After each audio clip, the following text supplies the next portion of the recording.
Live চালু হয়েছে তো না?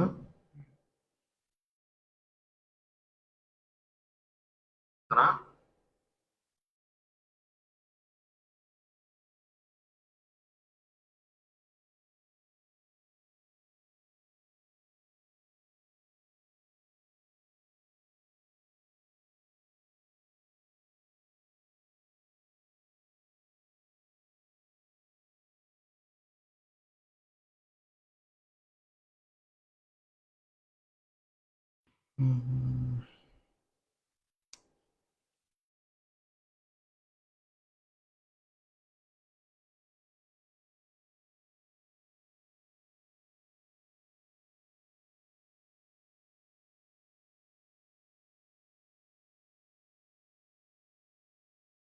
বাঁকা হয়নি তো এটা স্ক্রিনটা?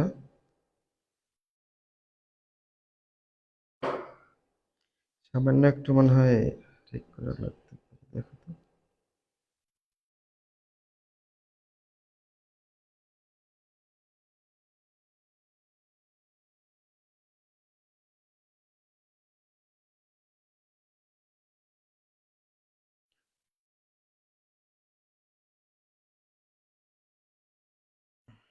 পজিশন ঠিক আছে কি? হ্যালো, আসসালামু আলাইকুম। হ্যালো। আচ্ছা, তোমরা কি শুনতে পাচ্ছ কথা? যদি শুনতে পারো তাহলে একটু কমেন্ট করে একটু জানাও। আমি দ্রুত ক্লাস শুরু করবো আর কি। যদি কথা ঠিকভাবে শুনতে পারো তাহলে একটু কমেন্ট করে জানাও।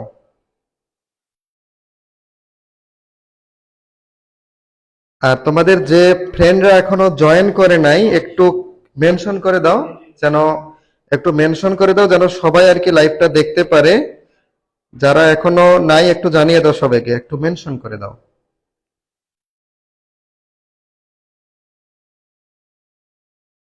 ওখানে সাউন্ড অফ রাখা লাগবে। হ্যাঁ, হ্যালো। আচ্ছা, তোমরা কি কথা শুনতে পাচ্তেছো? একটু আমাকে কমেন্ট করে জানাও। আচ্ছা, অর্ণব কুমার, জি স্যার, কথা ঠিক আছে। আচ্ছা, ঠিক আছে, আমরা খুব দ্রুত ক্লাস শুরু করব।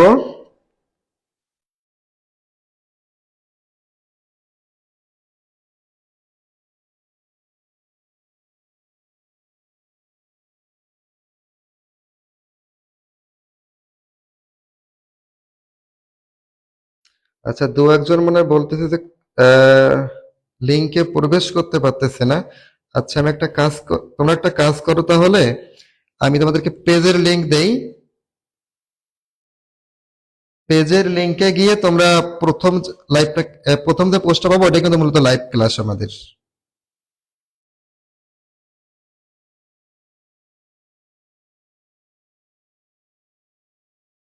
আচ্ছা,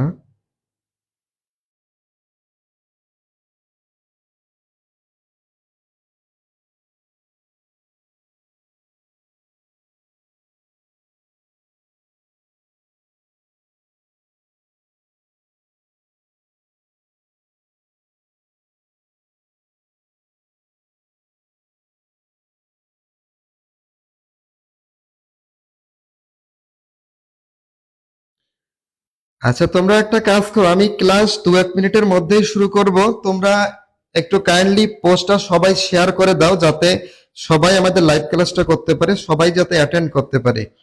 বিশেষ করে তোমরা যারা 26 সালে ইন্টারমিডিয়েট পরীক্ষা দিবা, নতুন ইন্টারমিডিয়েটে উঠতে যাচ্ছ, সবাই যেন আমাদের লাইভ ক্লাসটি আজকে দেখতে পারে, অ্যাটেন্ড করতে পারে ক্লাসে।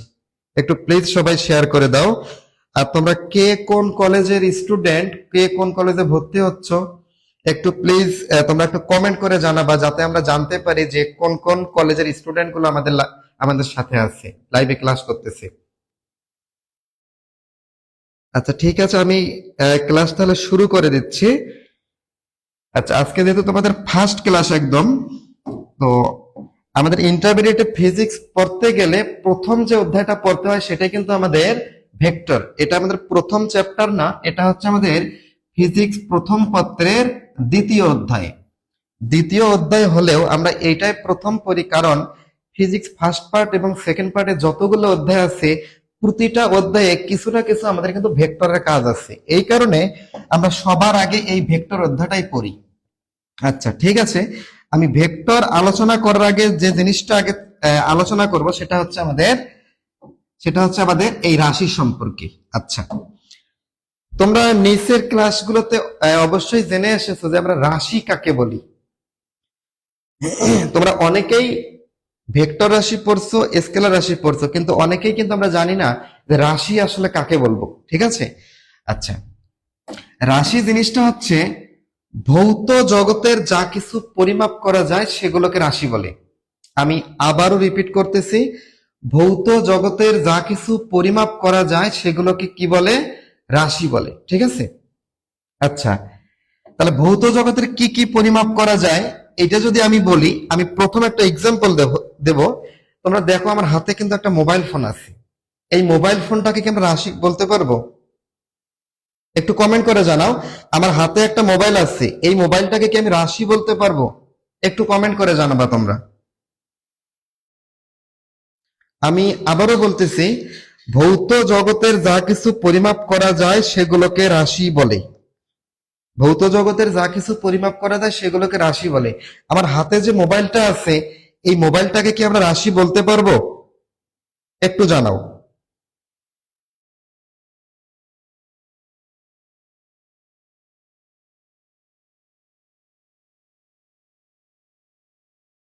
একটু প্লিজ কমেন্ট করে জানাও যে আমার হাতে যে মোবাইল ফোনটা আছে, এই মোবাইল ফোনটাকে আমরা রাশি বলতে পারবো কিনা, একটু জানাও। আচ্ছা দেখি কে কি লিখছো। অনেকেই বলছো বলা যাবে, কিন্তু না, আসলে আমার হাতে যে মোবাইলটা আছে, মোবাইলটাকে রাশি বলা যাবে না। আচ্ছা, কেন বলা যাবে না একটু বলি। যে আমি একটু আগে বললাম যে ভৌত জগতের যা কিছু পরিমাপ করা যায় সেগুলোকে রাশি বলে। আমার হাতে যে ফোনটা আছে, ফোনটা কিন্তু পরিমাপ করা যাবে না। যদি তোমরা তবুও বলবে পরিমাপ করা যাবে, আমি তবুও বলবো যে না, পরিমাপ করা যাবে না। দেখো, আমার ফোনটার কিন্তু একটা দৈর্ঘ্য আছে, ফোনটার প্রস্থ আছে, ফোনটার একটা নির্দিষ্ট উচ্চতা আছে, ফোনটার একটা কি আছে, আয়তন আছে, ফোনটার একটা ভর আছে, ফোনটার একটা ওজন আছে। দেখো, আমার ফোনের কিন্তু এই জিনিসগুলো আছে। আমরা কিন্তু কখনোই ফোন পরিমাপ করতে পারবো না। ফোনের দৈর্ঘ্য, প্রস্থ, উচ্চতা, আয়তন, ভর, ওজন এইসব পরিমাপ করতে পারবো, কিন্তু ফোনটা পরিমাপ করতে পারবো না। তাহলে এই যে যা কিছু আমরা পরিমাপ করতে পারবো, দৈর্ঘ্য, প্রস্থ, উচ্চতা, আয়তন, ভর, ওজন, এগুলো হচ্ছে আমাদের রাশি। ভৌত জগতে যা কিছু পরিমাপ করা যাবে সেগুলোকে আমরা রাশি বলবো। তো রাশি কোনগুলা? দৈর্ঘ্য, প্রস্থ, উচ্চতা, ভর, আয়তন, এই জিনিসগুলো হচ্ছে আমাদের রাশি। কিন্তু ফোনটা তাহলে কি? ফোনটা মূলত হচ্ছে কি? একটা বস্তু। ঠিক আছে, ফোনটা মূলত একটা বস্তু, আর ফোনের যা কিছু পরিমাপ করা যাবে, এই যে এগুলোকে আমরা কি বলবো? রাশি বলবো। আশা করি তোমরা রাশি জিনিসটা কি আর বস্তু জিনিসটা কি বুঝতে পেরেছো। এখন দেখো, আমরা তো রাশি অনেক ধরনের পড়ে থাকি, তার মধ্যে আমরা এখানে দুই ধরনের রাশি পড়বো। একটা হচ্ছে আমাদের স্কেলার রাশি, একটা হচ্ছে আমাদের কি? ভেক্টর রাশি। ঠিক আছে, আচ্ছা, স্কেলার রাশিকে আরো কি বলা যায়? অধিক রাশি বলা যায়, আর একটা কি বলা যায়? নির্দিক রাশি বলা যায়। আমরা মনে রাখবো, স্কেলার রাশিকে আর কি কি বলা যাবে? অধিক রাশি অথবা কি রাশি বলা যাবে? নির্দিক রাশি। আর একটা কি রাশি আছে আমাদের? ভেক্টর রাশি, সদিক রাশি অথবা কি দিক রাশি। আমরা যেটাকে কি বলি? ভেক্টর রাশি। এই ভেক্টর রাশি আর একটা নাম হচ্ছে কি? সদিক রাশি, এবং এর আর একটা নাম হচ্ছে কি? দিক রাশি। তাহলে আমরা রাশি কয় ধরনের বললাম এখানে? দুই ধরনের, একটা স্কেলার এবং আরেকটা কি? ভেক্টর। আমরা প্রথমে স্কেলার রাশি সম্পর্কে আজকে আলোচনা করব। আচ্ছা দেখো, আমি কি বললাম? আমরা কোনটা সম্পর্কে আগে আলোচনা করব? স্কেলার রাশি, যার আর একটা নাম অধিক রাশি, আরো একটা নাম কি? নির্দিক রাশি। আচ্ছা, মনে করো কোন একটা বস্তু এ থেকে বিতে গেল কত মিটার? 12 মিটার। এ থেকে বিতে গেল কত মিটার? 12 মিটার। তারপরে মনে করো বি থেকে সিতে গেল আবার কত মিটার? 5 মিটার। ঠিক আছে, আচ্ছা, আমি এটা একটা সুন্দর একটা উদাহরণের মাধ্যমে আমি এটা একটু ব্যাখ্যা দিই তোমাদের। আচ্ছা, মনে করো তোমাদের বাসায় কোনো একজন ব্যক্তি আছে, বা বাসায় না বলি, অন্য যে কোনো একজন ব্যক্তির কথা আমি বলি। সে ব্যক্তিটার মনে করো যে ডায়াবেটিস। ডাক্তার তাকে বলছে যে প্রতিদিন সকালবেলা করে তাকে হাঁটতে হবে 15 থেকে 20 কিলোমিটার। কি বললাম? যে একজন ডায়াবেটিসের রোগী এবং তাকে ডাক্তার বলছে প্রতিদিন তাকে 15-20 কিলোমিটার হাঁটতে হবে, তার ডায়াবেটিসের মাত্রা অনেক বেশি। এখন মনে করো লোকটা কি করলো, সকালবেলা ঘুম থেকে উঠে এ থেকে বিতে একদম সোজাসুজি, এ থেকে বিতে একদম সোজাসুজি কত কিলোমিটার গেল? 12 কিলোমিটার গেল। তারপর এখান থেকে লম্বভাবে লোকটা আবার বি থেকে সিতে 5 কিলোমিটার গেল। আচ্ছা, লোকটা প্রথমে কোথায় ছিল দেখো? এতে। তারপর কোথায় গেল? বিতে। এ থেকে বিতে যেতে তাকে কত কিলোমিটার যেতে হলো? 12 কিলোমিটার। তারপর বি থেকে সিতে গেল কত কিলোমিটার? আবার 5 কিলোমিটার।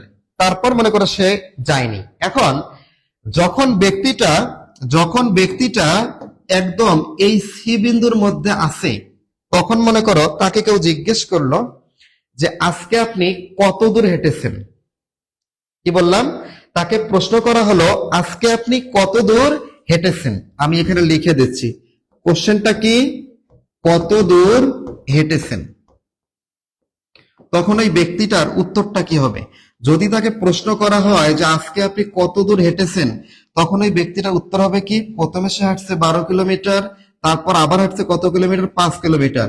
তাহলে তিনি মোট কত কিলোমিটার হাঁটছে সকালবেলা? 17 কিলোমিটার।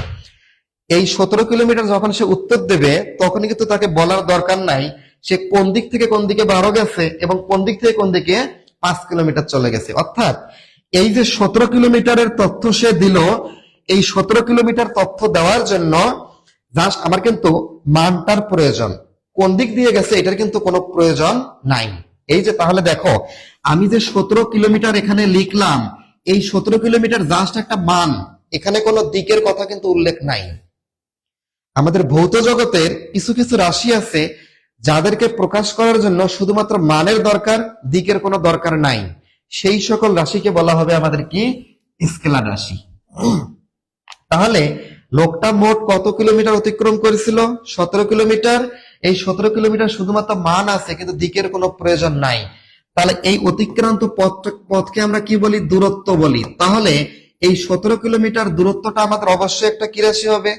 স্কেলার রাশি হবে। আশা করি তোমরা বুঝতে পেরেছো। তাহলে স্কেলার রাশি আমরা কাকে বলবো? ভৌত জগতের যে সকল রাশির মান আছে কিন্তু দিকের কোনো প্রয়োজন নাই।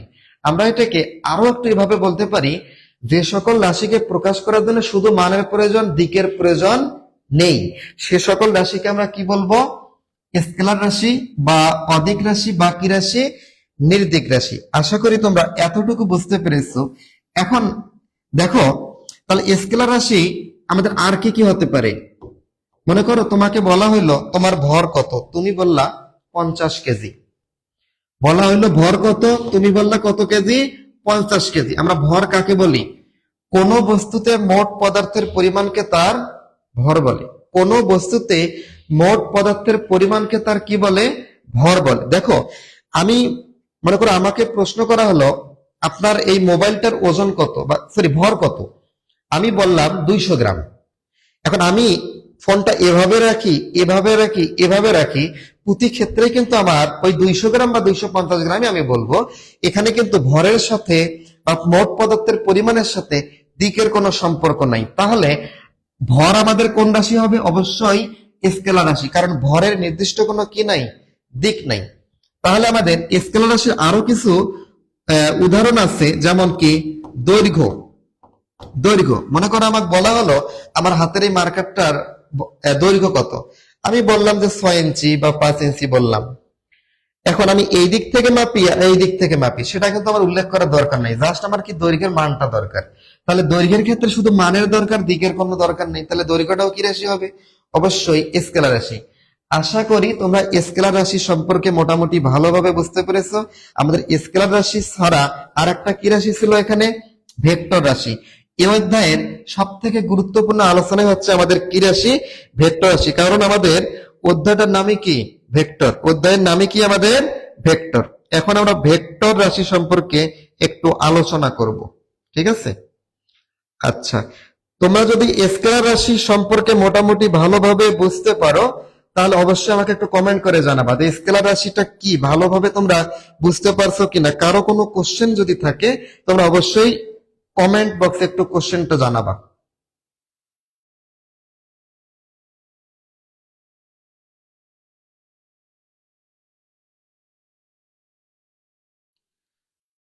তোমরা একটু কমেন্টে জানাও, যদি তোমাদের কোনো সমস্যা হয়ে থাকে বুঝতে, একটু প্লিজ তোমরা কমেন্ট করে জানাও।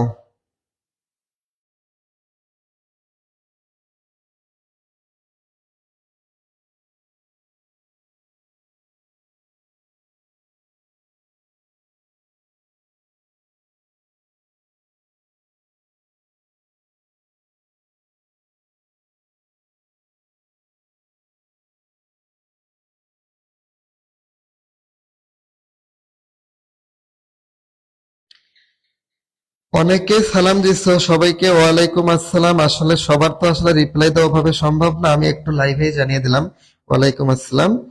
আচ্ছা ঠিক আছে, তো আমরা এখন আলোচনা করব কিভাবে ভেক্টর রাশি বা সদিক রাশি অথবা কি দিক রাশি। আচ্ছা, একটু আগে আমাদের একটা এক্সাম্পল ছিল কিন্তু এরকমটা, এক্সাম্পলটা কিরকম ছিল একটু দেখো, যে একজন ব্যক্তি প্রথমে গেছিল কত কিলোমিটার, 12, তারপরে কত কিলোমিটার গেছিল, 5 কিলোমিটার। আচ্ছা দেখো, মনে করো প্রথমে লোকটা কোথায় ছিল, এ বিন্দুতে, তারপর কোথায় গেল, বি বিন্দুতে, তারপর কোথায় গেল, সি বিন্দুতে। এ থেকে বিতে যেতে তিনি গিয়েছিলেন কত, 12 কিলোমিটার। তারপর বি থেকে সিতে তিনি আবার কত কিলোমিটার গেছিলেন, 5 কিলোমিটার। তাহলে দেখো লোকটা প্রথমে কোথায় ছিল, এতে, বর্তমানে কোথায়, সিতে।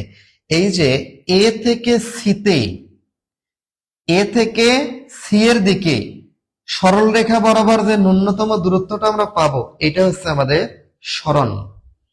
তাহলে এই যে এই সরণ, সরণ মানে এখানে কি, এসি।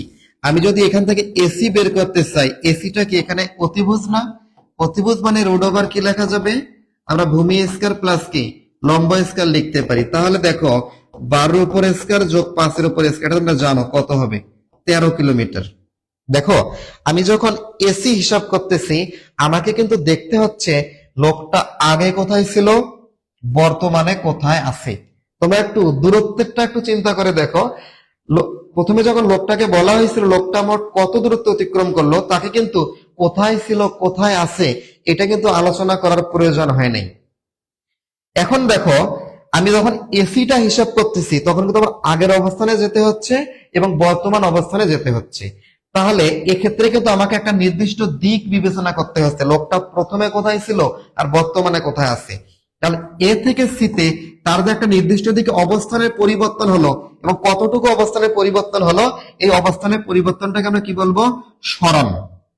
তাহলে দেখো আমরা যদি সরণ বের করতে চাই, তাহলে সরণ বের করার সময় অবশ্যই আমার আদি অবস্থান এবং শেষ অবস্থানের প্রয়োজন আছে, এবং এখানে একটা নির্দিষ্ট দিক আমাকে বিবেচনায় আনতে হচ্ছে। তাহলে সরণের ক্ষেত্রে সরণের একটা মানও আছে, আবার একটা কি দিকও আছে। তাহলে মান এবং দিক যদি দুইটাই থাকে, তাহলে সেই সকল রাশিকে আমরা কি বলবো, ভেক্টর রাশি, সদিক রাশি অথবা কি রাশি, দিক রাশি। আচ্ছা, যদি এখন বলা হয় ভেক্টর রাশি কি বা সদিক রাশি কি, তাহলে বা দিক রাশি কি, তাহলে আমরা সংজ্ঞাটা কি বলবো, যে সকল রাশির মান এবং দিক উভয়ই আছে, অথবা যে সকল রাশিকে সম্পূর্ণরূপে প্রকাশ করার জন্য মান এবং দিক উভয়েরই প্রয়োজন, সে সকল রাশিকে কি বলা হবে, ভেক্টর রাশি, সদিক রাশি অথবা কি দিক রাশি। এখন কথা হচ্ছে ভেক্টর রাশি কিন্তু আরো অনেকগুলো উদাহরণ আছে, যেমন আমরা সরণ পড়লাম, তারপরে দেখো সরণের পরিবর্তন হারকে আমরা কি বলি, বেগ বলি। যখন আমরা কোন বস্তুর একটা বেগ বিবেচনা করি, তার বেগটা কিন্তু একটা নির্দিষ্ট দিকে বিবেচনা করতে হয়। তাহলে বেগের মানও আছে আবার দিকও আছে, তাহলে বেগ একটা কি রাশি, ভেক্টর রাশি। তারপরে দেখো ত্বরণ, যখন কোনো বস্তুর ত্বরণ ঘটে একটা কিন্তু নির্দিষ্ট দিকে ঘটে, তাহলে ত্বরণের মান এবং দিক দুইটাই আছে, যার কারণে ত্বরণ একটা কি রাশি হবে, ভেক্টর রাশি। আচ্ছা, ত্বরণের পরে কি আছে, বল, বল একটা অবশ্যই কি রাশি, ভেক্টর রাশি। তারপরে আমরা একটু আগে বলছিলাম ভর ছিল স্কেলার রাশি, কিন্তু ওজন, আমরা ওজন কাকে বলি বলতো, পৃথিবী তার কেন্দ্রের দিকে কোন বস্তুকে যে বলে আকর্ষণ করে, পৃথিবী তার কেন্দ্রের দিকে কোন বস্তুকে যে বলে আকর্ষণ করে তাকে তার কি বলে, ওজন বলে। তোমরা দেখো আমরা হাতের ফোনটা যদি আমি ফেলে দেই, এটা কোন দিকে যাবে? খাড়া নিচের দিকে যাবে, কারণ এই ফোনটাকে পৃথিবী তার কেন্দ্রের দিকে টানতেছে।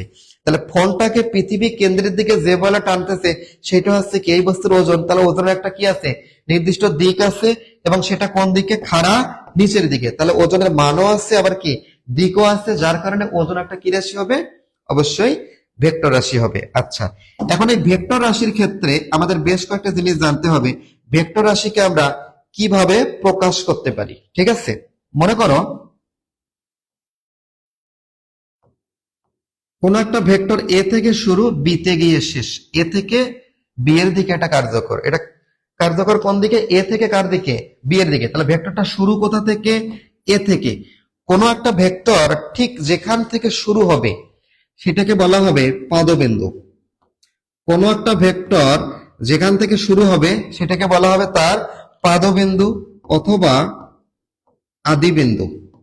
যেখান থেকে শুরু এটাকে কি বলা যাবে? আদিবিন্দু, অথবা এটা আরো একটা নাম আছে, প্রারম্ভিক বিন্দু। কি বিন্দু? প্রারম্ভিক বিন্দু। কোন একটা ভেক্টর ঠিক যেখান থেকে শুরু হবে সেটাকে বলা হবে তার পাদবিন্দু, আদিবিন্দু, অথবা কি বলা যাবে? প্রারম্ভিক বিন্দু। এখন ভেক্টরটা এ থেকে শুরু হয়ে কোথায় গিয়ে শেষ হলো?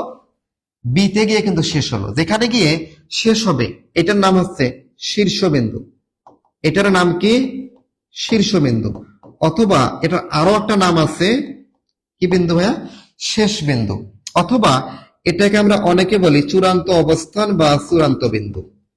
চূড়ান্ত অবস্থান বা চূড়ান্ত বিন্দু। তো এত কিছু বলা যায়, তবে আমাদের বইয়ে সব থেকে বেশি যেটা ব্যবহার করা হয়, যেখান থেকে শুরু সেটা পাদবিন্দু, আর যেখানে গিয়ে শেষ সেটা হচ্ছে আমাদের কি?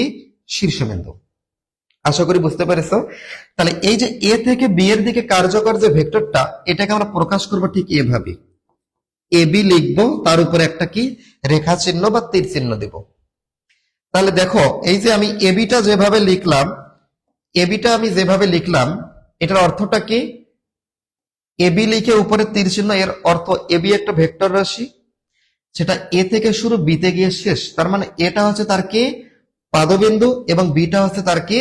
শীর্ষবিন্দু। আচ্ছা, এখন কথা হচ্ছে আমি যদি এবি না লিখে কি লিখি? বি এ লিখি, এটার অর্থটা কি দাঁড়াবে? ভেক্টরটা বি তে শুরু, এতে গিয়ে শেষ। তাহলে বিটা হচ্ছে তার পাদবিন্দু এবং এটা হচ্ছে তার শীর্ষবিন্দু। কিন্তু যেহেতু এটা নয়, এই কারণে আমরা এই ভেক্টরের ক্ষেত্রে এটা লিখতে পারবো না। এখন কথা হচ্ছে এই যে পুরো এবি ভেক্টরটাকে আমি প্রকাশ করলাম মনে করো পি ভেক্টর দ্বারা। পুরো এবি ভেক্টরকে আমি প্রকাশ করলাম কি দ্বারা? পি ভেক্টর দ্বারা। আমরা এক অক্ষর দিয়ে এটাকে প্রকাশ করতে পারবো। তাহলে দেখো আমি যদি এখন লিখি যে এবি সমান পি ভেক্টর, এটা কিন্তু এভাবেও লেখা যাবে। তাহলে ভেক্টরের ক্ষেত্রে যদি আমাদের পাদবিন্দু এবং শীর্ষবিন্দু জানা থাকে, দুই অক্ষর দিয়ে লিখতে পারবো। আর যদি আমরা পুরো ভেক্টরটাকে একটা অক্ষর দিয়ে প্রকাশ করি এবং তার উপরে ভেক্টর চিহ্ন দিই, তাও কিন্তু হবে। এখন দেখো এই তীর চিহ্নটা উপরে না দিয়ে আমি যদি নিচে দেই, তাও হবে। তারপর দেখো আমি যদি তীর চিহ্ন না দিয়ে শুধু উপরে একটা বার চিহ্ন দিই, তোমরা যেটাকে বার চিহ্ন বলো, এভাবেও প্রকাশ করা যাবে। অথবা যদি বার চিহ্নটা আমি নিচে দেই, এভাবেও প্রকাশ করা যাবে। আবার আমি যদি পি লিখে মনে করো এভাবে লিখি যে পিটাকে একটু মোটা হরফে আমি লিখবো, একটু মোটা হরফে লিখবো, এভাবে মোটা হরফে লিখেও কিন্তু বোল্ড আকারে লিখেও ভেক্টরকে প্রকাশ করা যায়। তাহলে দেখো আমি এখানে যে কয়টা লিখছি, এই সব কয় ভাবেই কিন্তু আমাদের ভেক্টর রাশিকে প্রকাশ করা যাবে। আশা করি তোমরা এটা বুঝতে পারছো। এখন কথা হচ্ছে আমি পি যেভাবে লিখলাম, আমি পির উপরে কিন্তু এভাবে একটা ক্যাপ চিহ্ন, এই যে এটা একটা ক্যাপ চিহ্ন বা বাংলায় টুপি চিহ্ন বলা হয়, এই টুপি চিহ্ন দ্বারাও ভেক্টরকে প্রকাশ করা যাবে। তবে এই টুপি চিহ্ন বা ক্যাপ চিহ্ন প্রকাশ করা যাবে শুধুমাত্র একক ভেক্টরের ক্ষেত্রে। কোন ভেক্টরের ক্ষেত্রে ভাইয়া? একক ভেক্টরের ক্ষেত্রে। এখন একক ভেক্টর কি এটা আমরা একটু পরে জানতে পারবো। তোমরা মনে রাখবা এভাবেও ভেক্টর প্রকাশ করা যায়, তবে ক্যাপ চিহ্ন বা টুপি চিহ্ন শুধুমাত্র কোন ক্ষেত্রে প্রকাশ করা যাবে? একক ভেক্টরের ক্ষেত্রে। আচ্ছা, আরেকটা কথা, এভাবে আমরা এই যে এখানে যে কয়টা জিনিস আমরা লিখছি দেখো, এই কয়ভাবে আমরা ভেক্টর রাশিকে প্রকাশ করতে পারবো। এখন কথা হচ্ছে ভেক্টর রাশির কি কি আছে? মান এবং দিক উভয়ই আছে। এখন মনে করো এবি একটা আমি ভেক্টর লিখলাম, এই ভেক্টরটাই। এখন যদি এবি ভেক্টরটার আমি মান প্রকাশ করতে চাই, ভেক্টর রাশির মান প্রকাশ করার নিয়ম, ভেক্টরটা লিখে মডুলাস চিহ্ন দিতে হবে।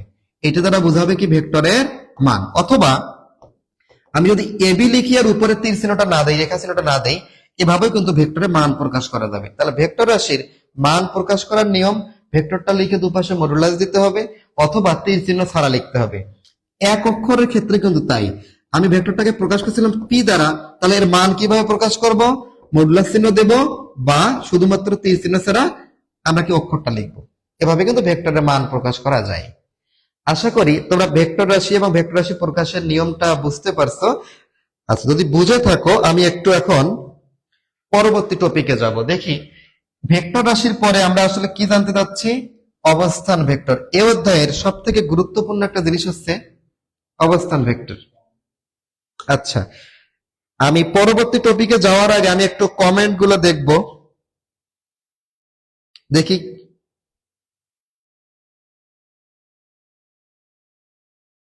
আচ্ছা, অনেকেই কমেন্ট করছো। আচ্ছা, বলছো আরেকবার বললে ভালো হতো। আসলে ভাইয়া আমাদের ভিডিওটা রেকর্ড করা থাকবে লাইভে, পুরো লাইভটা রেকর্ড করা থাকবে। তোমরা একটু পরেও কিন্তু এটা দেখে নিতে পারবে, আবার যদি বুঝতে সমস্যা হয় তোমরা দেখে নিতে পারবা।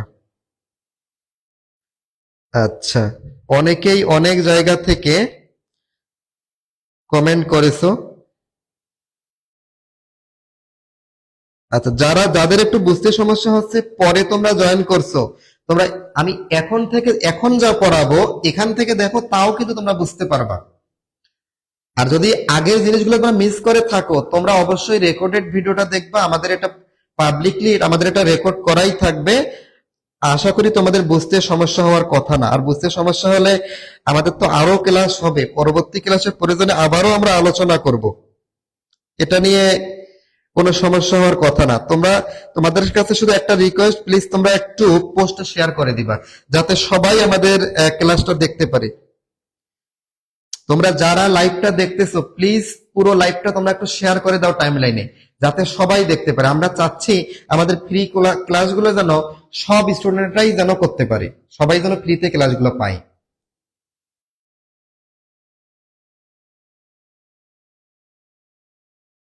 আচ্ছা, ঠিক আছে। আমি তাহলে এখন পরবর্তী টপিকটা শুরু করব। আমাদের পরবর্তী টপিক কি আছে? অবস্থান ভেক্টর। অবস্থান ভেক্টর এই অধ্যায়ের সব থেকে ইম্পর্টেন্ট জিনিস, কারণ অনেক জায়গাতেই আমাদের কিন্তু অবস্থান ভেক্টরটা লাগবে ভাইয়া। আচ্ছা দেখো, অবস্থান ভেক্টরটা শুরু করার আগে আমাদের যে জিনিসটা জানতে হবে সেটা হচ্ছে প্রসঙ্গ কাঠামো। কি কাঠামো? প্রসঙ্গ কাঠামো। অবস্থান ভেক্টর শুরুর আগে আমাদের কি জানতে হবে? প্রসঙ্গ কাঠামো। এখন কথা হচ্ছে প্রসঙ্গ কাঠামো আমরা কাকে বলবো? ক্লাস 9-এ এবং 10-এ তোমাদের গতি নামে যে অধ্যায়টা ছিল, সেই অধ্যায়ের গতির শুরুর দিকে প্রসঙ্গ কাঠামো কিন্তু আলোচনা করা ছিল। হয়তোবা অনেকে পড়েছো, অনেকে পড়ো নাই, কারণ এখান থেকে তো খুব একটা কোশ্চেন আসতো না, এই জন্য হয়তোবা তোমরা অনেকে পড়ো নাই। আচ্ছা, পড়েছো বা পড়ো নাই সমস্যা নাই, আমরা আলোচনা করব প্রসঙ্গ কাঠামো জিনিসটা আসলে কি। দেখো, আমি আছি বর্তমানে গাইবান্ধাতে। এখন মনে করো আমাকে প্রশ্ন করা হলো যে গাইবান্ধা থেকে ঢাকার দূরত্ব কত। আমি কি বললাম? আমাকে প্রশ্ন করা হলো গাইবান্ধা থেকে ঢাকার দূরত্ব কত। আমি একটু লিখলে মনে হয় তোমাদের জন্য সুবিধা হয়।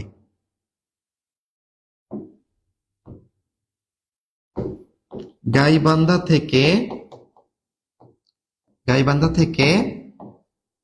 ঢাকার দূরত্ব, গাইবান্ধা থেকে ঢাকার দূরত্ব কত? আচ্ছা, এখানে আমার মেইন ফোকাসটা কি বলতো? গাইবান্ধা এবং কি ঢাকা, এই দুইটা জায়গা কিন্তু আমার এখানে মেইন ফোকাস, যে গাইবান্ধা থেকে ঢাকার দূরত্ব কত।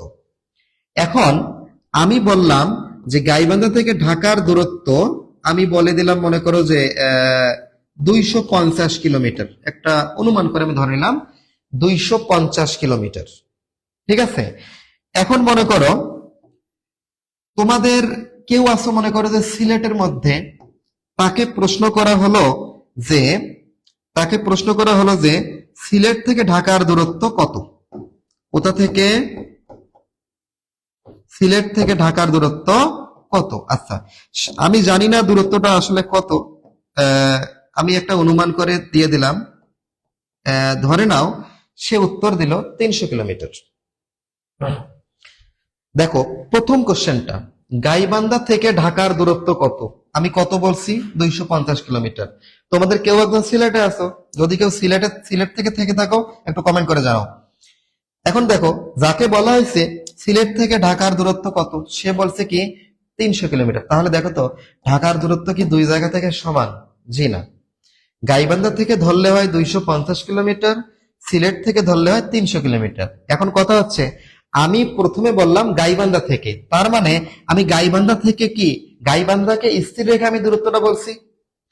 তাহলে এখানে গাইবান্ধা স্থির, যাকে স্থির রেখে কোনো কিছুর অবস্থান বা দূরত্ব নির্ধারণ করা হয়, কি বললাম? যাকে স্থির রেখে কোনো কিছুর অবস্থান বা দূরত্ব নির্ধারণ করা হয় তাকেই বলা হবে কি প্রসঙ্গ কাঠামো। তাহলে আমি যেহেতু গাইবান্ধা থেকে হিসাবটা করছি, তাহলে আমার ক্ষেত্রে কি গাইবান্ধা প্রসঙ্গ কাঠামো। এখন আরেকজন তোমাদের মধ্য থেকে সিলেট থেকে হিসাবটা বলছো, তাহলে তোমাদের ক্ষেত্রে কি সিলেটটাই প্রসঙ্গ কাঠামো। আশা করি বুঝতে পেরেছো। তার মানে যাকে স্থির রেখে কোনো কিছুর অবস্থান নির্ধারণ করা হয়, সেই স্থির স্থানটা বা বিন্দুটাকেই বলা হবে কি প্রসঙ্গ কাঠামো। আশা করি বুঝতে পেরেছো। এখন আমি একটু চিত্রের মধ্যে চলে যাব। চিত্রটা এমন, এক্স একটা জায়গার নাম, এক্স একটা জায়গার নাম, এ থেকে তার দূরত্ব হচ্ছে 10 মিটার, বি থেকে তার দূরত্ব হচ্ছে 15 মিটার, সি থেকে তার দূরত্ব হচ্ছে 20 মিটার। তাহলে আমি যখন এ স্থানে থাকবো, তখন আমি বলবো এক্স স্থানের দূরত্ব 10 মিটার। যখন আমি বি স্থানে থাকবো, তখন আমি বলবো এক্স স্থানের দূরত্ব 15 মিটার। যখন আমি সি স্থানে থাকবো, তখন কি বলবো এক্স স্থানের দূরত্ব 20 মিটার। তাহলে আমি যখন এতে থাকবো এ প্রসঙ্গ কাঠামো, যখন বিতে থাকবো বি প্রসঙ্গ কাঠামো, যখন আমি সিতে থাকবো তখন বলা হবে কি সি প্রসঙ্গ কাঠামো। আশা করি বুঝতে পেরেছো। এখন কথা হচ্ছে, আমি মনে করো আছি একটা বিশাল একটা মাঠের মধ্যে, একটা বিশাল মাঠের একটা নির্দিষ্ট বিন্দুর মধ্যে আমি আছি। আমি আবারও বলতেছি, একটা বিশাল মাঠের একটা নির্দিষ্ট বিন্দু, এটা মাঝখানেও হতে পারে বা অন্য যে কোনো জায়গাতে হতে পারে। আমাকে বলা হলো এই মাঠ থেকে বা আমার অবস্থান হতে এক্স স্থানের দূরত্ব কত। আমি বলে দিলাম এখান থেকে এটার দূরত্ব কত মিটার? 30 মিটার। এখন কথা হচ্ছে, আমি যদি মাঠের মাঝখানে না থেকে এখানে থাকতাম, তাহলে কি এটা 30 মিটার কি হইতো? এখানে আসি জন্য এটা 30 মিটার। আমি যদি এখানে থাকতাম, এটা কি 30 মিটার হইতো? জি না, 30-এর থেকে কম হইতো। 30-এর থেকে কম একটা ডিস্টেন্স আমি ধরে নাও কত, 20 মিটার। আচ্ছা, এখান থেকে আমরা আর একটা জিনিস পাবো। দেখো, আমি যখন এখান থেকে হিসাব করতেছি, তখন এইটা হবে প্রসঙ্গ কাঠামো। তখন এইটা হবে কি প্রসঙ্গ কাঠামো। যখন আমি ওতে আসি, যখন আমি ওর মধ্যে থাকবো, সরি, যখন আমি ওর মধ্যে থাকবো, তখন হবে কি ও প্রসঙ্গ কাঠামো। এখন কথা হচ্ছে, আমি একটা কাজ করব। কাজটা কি, যে এখানে দেখো পুরো যে মাঠটা আছে, পুরো মাঠটাকেই একটা প্রসঙ্গ কাঠামো আমি বলে দিলাম, যে পুরো মাঠটাই একটা প্রসঙ্গ কাঠামো। তাহলে এখান থেকে হবে 20 মিটার আর এখান থেকে হবে কি 30 মিটার। এখন কথা হচ্ছে, এই পুরো প্রসঙ্গ কাঠামোর আমি যে বিন্দু থেকে কোনো কিছুর অবস্থান নির্ধারণ করব, সেই বিন্দুর নাম হচ্ছে প্রসঙ্গ বিন্দু বা মূল বিন্দু। পুরো বস্তুটা বা পুরো স্থানটা প্রসঙ্গ কাঠামো, আর পুরো প্রসঙ্গ কাঠামোর যে জায়গা থেকে আমি হিসাবটা করব, সেই জায়গাটাকে বলা হবে কি প্রসঙ্গ বিন্দু বা মূল বিন্দু। আচ্ছা, প্রসঙ্গ কাঠামো এবং প্রসঙ্গ বিন্দু আশা করি তোমরা বুঝতে পেরেছো। এখন দেখো, এক্স ওয়াই, আমি এইটা আগে নিলাম না। মনে করো একটা বিন্দুর স্থানাঙ্ক 3, 4, একটা বিন্দুর স্থানাঙ্ক এখানে কত আছে ভাবে? দেখো 3, 4 একটা বিন্দু আমাদের দেওয়া আছে। এর অর্থ হচ্ছে, আমরা এই 3 এটাকে বলি কি ভুজ, এটাকে বলি কি ভুজ, এবং 4 এটাকে বলি কি আমরা কোটি। আচ্ছা, স্থানাঙ্ক 3, 4 এর অর্থ এই বিন্দুটা এক্স অক্ষ বরাবর, অর্থাৎ এইটুকু কত দূরে আছে? 3 মিটার, মানে এক্স অক্ষ বরাবর 3 মিটার দূরে, আর ওয়াই অক্ষ বরাবর কত মিটার? 4 মিটার। আচ্ছা, এখানে মিটার আমি জাস্ট ধরে নিলাম, এটা মিটার নয়, সেন্টিমিটার হতে পারে, ইঞ্চি হতে পারে, যে কোনো কিছু হতে পারে, আমি একক ধরে নিলাম, এখানে মিটার আকারে। আচ্ছা, তাহলে এই স্থানাঙ্ক থেকে আমরা বুঝতে পারি এই বিন্দুটা, এই মূল বিন্দু থেকে, মূল বিন্দুর কিন্তু আরো একটা নাম আছে কি, প্রসঙ্গ বিন্দু। মূল বিন্দু থেকে এক্স অক্ষ বরাবর 3 মিটার দূরে, আর ওয়াই অক্ষ বরাবর কত? 4 মিটার দূরে। তাহলে দেখো, এখানে আমরা ও বিন্দুটাকে কি বলবো? মূল বিন্দু। ও বিন্দুটাকে কি বলবো? মূল বিন্দু, অথবা কি, প্রসঙ্গ বিন্দু। মূল বিন্দু অথবা কি বলবো? প্রসঙ্গ বিন্দু। আচ্ছা, এখন কথা হচ্ছে, এই যে প্রসঙ্গ একটা কাঠামো, এই প্রসঙ্গ কাঠামোর ও বিন্দুটা হচ্ছে কি, মূল বিন্দু। প্রসঙ্গ কাঠামোর মূল বিন্দুর সাপেক্ষে পি একটা যে বিন্দু আছে, এই বিন্দুর অবস্থান, মূল বিন্দুর সাপেক্ষে অবস্থানটাকে আমি আর দ্বারা প্রকাশ করলাম। আবারও বলতেছি, প্রসঙ্গ কাঠামোর মূল বিন্দুর সাপেক্ষে পি বিন্দুর অবস্থান কি দ্বারা প্রকাশ করছি? আর ভেক্টর দ্বারা প্রকাশ করছি। তাহলে আর ভেক্টরটাকে বলা হবে এখানে অবস্থান ভেক্টর। তাহলে যদি বলা হয় অবস্থান ভেক্টর কি, আমরা অবস্থান ভেক্টরের সংজ্ঞাটা কি দিতে পারি? আমরা অবস্থান ভেক্টরের সংজ্ঞাটা কি দিতে পারি? যে প্রসঙ্গ কাঠামোর মূল বিন্দুর সাপেক্ষে কোন বিন্দুর অবস্থান যে ভেক্টরের সাহায্যে প্রকাশ করা হয়, সেই ভেক্টরকে বলা হবে কি, অবস্থান ভেক্টর, বা এখানে আর কি বলা হয়, এটাকে পজিশন ভেক্টর বলি আমরা অনেকে ইংরেজিতে। আমরা অবস্থান ভেক্টর মনে রাখলেই হবে, ঠিক আছে?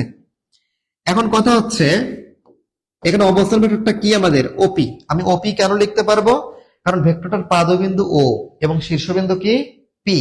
এখন ওপির পরিবর্তে আমি এটাকে প্রকাশ করছি কি দ্বারা? আর দ্বারা, ছোট হাতের আর দ্বারা। তাহলে ওপি ভেক্টর বা আর ভেক্টর কিন্তু একই জিনিস। এখন দেখো, এই যে ওপি ভেক্টরটা কয়টা অক্ষ বরাবর ক্রিয়াশীল? 2টা অক্ষ বরাবর। একটা হচ্ছে এক্স অক্ষ বরাবর এবং আরেকটা কি, ওয়াই অক্ষ বরাবর। এখন কথা হচ্ছে, এক্স অক্ষ বরাবর এটা কত একক আছে? এক্স অক্ষ বরাবর এটা কত একক আছে? 3 মিটার। এটাকে প্রকাশ করব 3i। আই লিখে উপরে ক্যাপ চিহ্ন দেব। আমি কিন্তু একটু আগে বলে আসছি, ক্যাপ চিহ্ন কোন ভেক্টরের ক্ষেত্রে ব্যবহার করব? ক্যাপ চিহ্ন ব্যবহার করব আমরা একক ভেক্টরের ক্ষেত্রে। আর এই এক্স অক্ষ বরাবর একক ভেক্টরকে প্রকাশ করা হয় আই দ্বারা। মনে রাখবো, এক্স অক্ষ বরাবর একক ভেক্টর প্রকাশ করব কি দ্বারা? আই দ্বারা। মনে করো, কোন একটা বস্তু এক্স অক্ষ বরাবর 10 মিটার গেল, তাহলে এক্স অক্ষ বরাবর যদি 10 মিটার যায়, এটাকে প্রকাশ করা যাবে 10i দ্বারা। 10i মানে এক্স অক্ষ বরাবর 10 একক। যদি বলা হয় 6i, এর অর্থ কি? এক্স অক্ষ বরাবর কত একক? 6 একক।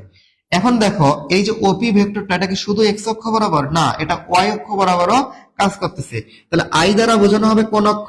এক্স অক্ষ, ঠিক আছে? এখন আর একটা কি আছে? ওয়াই অক্ষ। ওয়াই অক্ষ বরাবর একক ভেক্টরকে প্রকাশ করা হবে জে দ্বারা। আবারও বলতেছি, ওয়াই অক্ষ বরাবর একক ভেক্টরকে প্রকাশ করা হবে কি দ্বারা? জে দ্বারা। তাহলে দেখো, ওয়াই অক্ষ বরাবর এই ভেক্টরটা কত একক? 4 একক। তাহলে আমরা কি লিখবো? Plus 4j। আশা করি তোমরা এই জিনিসটা বুঝতে পেরেছো। এটা কিন্তু আমাদের খুবই ইম্পর্টেন্ট একটা কনসেপ্ট। এই অধ্যায়ের শুরুর দিকে যে টপিক গুলো আছে, সব থেকে ইম্পর্টেন্ট টপিক হচ্ছে আমাদের অবস্থান ভেক্টর, ঠিক আছে? তাহলে দেখো, আমি ওপি ভেক্টর বা আর ভেক্টর সমান কি লিখছি? এখানে আমি নিচের এগুলো আমি মিশিয়ে দিলাম। হ্যাঁ, কি লেখা যায়? 3i plus 4j। তার মানে ওপি ভেক্টরটা একটা দ্বিমাত্রিক ভেক্টর। কি মাত্রিক? একটা নতুন শব্দ চলে আসলো। কি মাত্রিক? দ্বিমাত্রিক। মানে যার অবস্থান বা গতি 2টা দিক বরাবর, যার অবস্থান 2 দিক বরাবর, সেটাকে বলা হবে কি? দ্বিমাত্রিক। তাহলে কি লিখছি আমি? 3i plus 4j। এর অর্থ এক্স অক্ষ বরাবর 3 একক এবং ওয়াই অক্ষ বরাবর 4 একক। আশা করি তোমরা অবস্থান ভেক্টর জিনিসটা বুঝতে পেরেছো। তাহলে আই দ্বারা কি বুঝবো? এক্স অক্ষের দিক। জে দ্বারা কি বুঝবো? ওয়াই অক্ষের দিক। এখন মনে করো এইটা হচ্ছে আমাদের ভূপৃষ্ঠ, এইটা হচ্ছে আমাদের ভূপৃষ্ঠ। এখন উপর থেকে নিচের দিকে 6 মিটার/সেকেন্ড বেগে বৃষ্টি পড়তেছে। ভূপৃষ্ঠে খাড়া নিচের দিকে বৃষ্টি পড়তেছে কত বেগে? 6 মিটার/সেকেন্ড বেগে। তাহলে এই 6 মিটার/সেকেন্ড কে যদি আমার ভেক্টর আকারে প্রকাশ করতে বলে তাহলে আমি কি করব? দেখো তো, খাড়া নিচের দিকে পড়া এর অর্থ কি? এটা আমার কোন অক্ষ? নরমালি ওয়াই অক্ষ বলতে পারি। তাহলে এটাকে প্রকাশ করা যাবে 6 দ্বারা। ঠিক আছে কি? না, ঠিক নাই।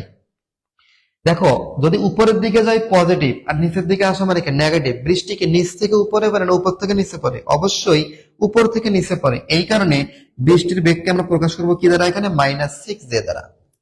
-6 এর অর্থ বৃষ্টি পড়তেছে 6 মিটার/সেকেন্ড বেগে। উপর থেকে কোন দিকে? নিচের দিকে। নিচের দিকে মানে কি? মাইনাস।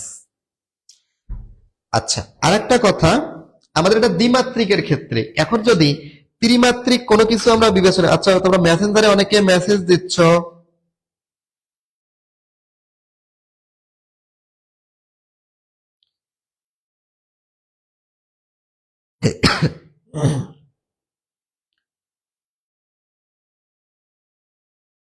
আচ্ছা তোমরা মেসেঞ্জারে বেশি মেসেজ দিও না, আমরা একটু ক্লাসটা ভালোভাবে করি। তোমাদের যদি খুব বুঝতে সমস্যা হয় কোনো কিছু, তোমরা অবশ্যই একটু কমেন্ট করে জানাও। কমেন্ট করে জানালে একটু সুবিধা হয়, ঠিক আছে? মেসেঞ্জারে একটু নকটক আসলে একটু আমার চোখটা ওদিকে যাচ্ছে যে তোমরা আসলে কি দিচ্ছ, যে বুঝতে সমস্যা হলে ওখানে বলতেছো কিনা, ঠিক আছে?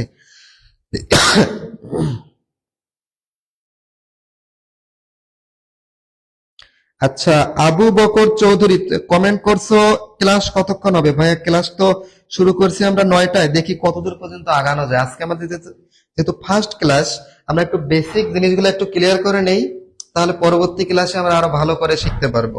ঠিক আছে?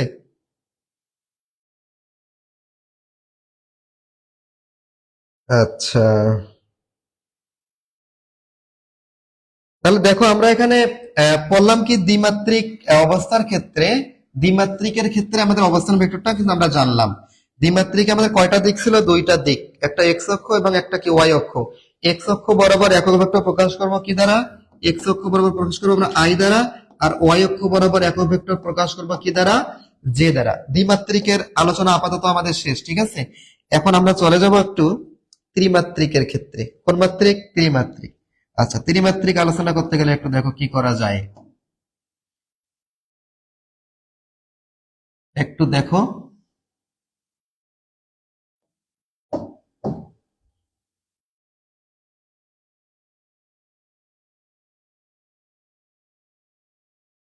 একটু তোমরা চিত্রটা একটু লক্ষ্য করো সবাই।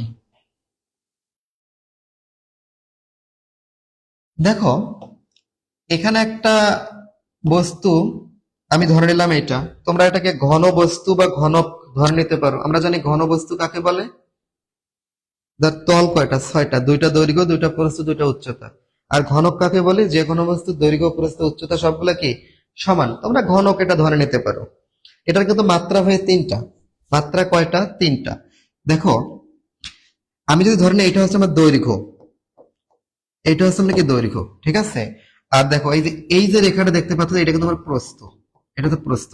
আর এই যে উপরের দিকে যেটা আছে ভাইয়া, এটা হচ্ছে আমার উচ্চতা। এটা হচ্ছে আমার কি? এই ঘনবস্তুর কি উচ্চতা।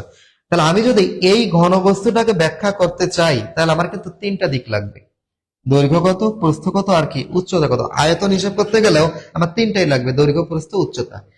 আমি ধরে নিলাম যে এইটা হচ্ছে আমাদের এক্স অক্ষ, ঠিক আছে? এইটা আমি ধরে নিলাম কি এক্স অক্ষ, এটা হচ্ছে এক্স অক্ষ। তারপর এটা হচ্ছে প্রস্থ, যেটা এটা আমি ধরে নিলাম কি ওয়াই অক্ষ। আর যেটা উচ্চতা, এটা ধরে নিলাম আমি কি জেড অক্ষ। তাহলে এখানে কয়টা মাত্রা? 3টা। এখন এক্স অক্ষ বরাবর একক ভেক্টর প্রকাশ করি কি দ্বারা? আই দ্বারা। ওয়াই অক্ষ বরাবর কি? জে দ্বারা। তোমরা একটা জিনিস দেখো, এই যে দৈর্ঘ্য এবং প্রস্থ মধ্যবর্তী কোণটা কিন্তু 90 ডিগ্রি আমাদের বুঝে নিতে হবে। আমি একটু ফোনটা দিয়ে দেখাই। দেখো, এইটা হচ্ছে আমার দৈর্ঘ্য এবং এটা হচ্ছে আমার মোবাইলের কি প্রস্থ। দেখো, দৈর্ঘ্যটা এক্স অক্ষ, প্রস্থটা হচ্ছে আমার ওয়াই অক্ষ। তাহলে এক্স অক্ষ এবং ওয়াই অক্ষের মধ্যবর্তী কোণ কত? 90 ডিগ্রি। এখানে 90 ডিগ্রি মনে না হলেও মনে রাখতে হবে যে এটা অবশ্যই কত ডিগ্রি হবে?